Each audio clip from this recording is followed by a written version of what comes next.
Hey guys, I'm Michael from eKids, and it's time to do our Advent Blocks devotional. So I didn't review yesterday, so let's review today. Let's take a look, see if we can remember these things.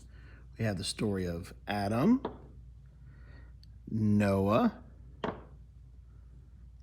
Abraham,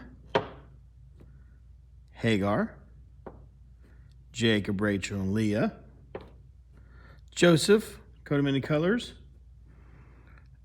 Moses, burning bush, the walls of Jericho falling down on Joshua, story of Saul and King David, the temple and Solomon, Elijah. Remember the altar and how he burnt the things up on the altar, kind of showing how awesome that God was.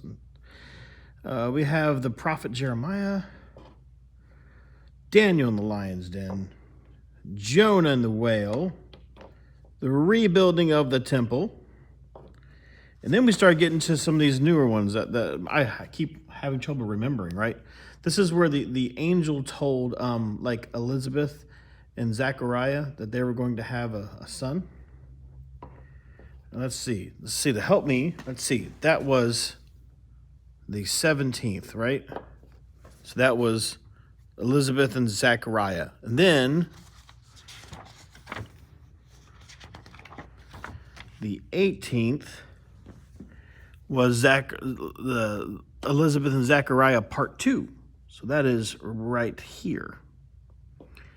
And then the 19th should be John the Baptist. Yeah, the story of John the Baptist. All right. So that's here, the story of John the Baptist. And then what was this one? Well, let's take a look. The 20th. Let's see. It is story of Simeon and Anna. Remember that one? Where how Anna was like really old and they were in the temple and God told them that the Messiah would come. All right, and this one's easy to remember. This was Mary. Remember how Mary ended up being pregnant with Jesus? Of course, God told Joseph about that as well. So that, see, we have the 20th, the 21st, and the 22nd, where God told Joseph. Now we're on to the 23rd, so let's see. What's the 23rd? Okay, 23. What is this? Very interesting. I might have some things to say about this when we get done, because this looks like the Three Kings, and we're going to find out more about that. So hold on for just a second here. Let's see if they actually get the story right. Well, I'm going to take you guys to my office, and we're going to go read. So, hey, you guys know eKids, right? But do you guys know where my office is? I'll show you.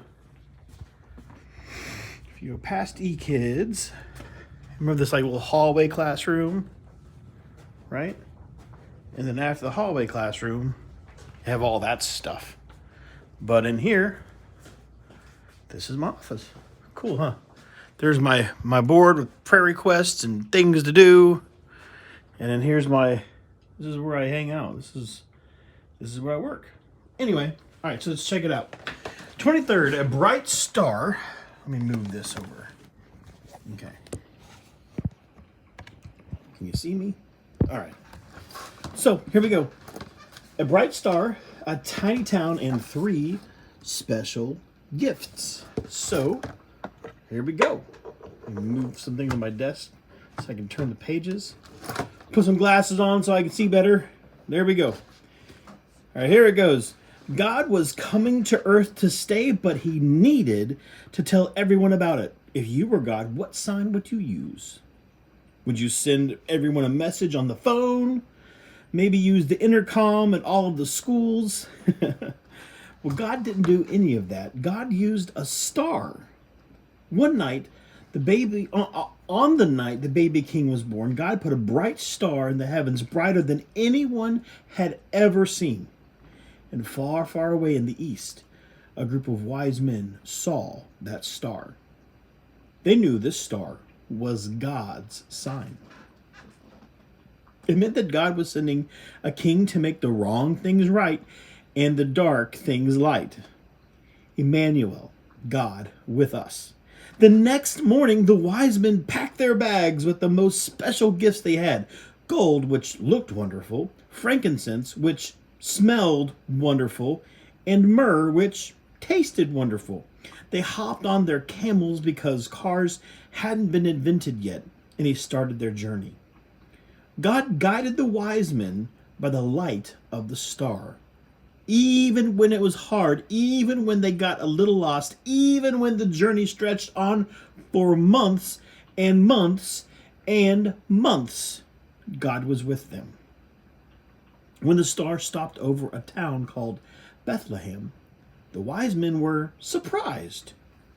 Bethlehem wasn't an important city, it wasn't a big city, but that's where the star pointed, to a little house on a little street in the little town of Bethlehem.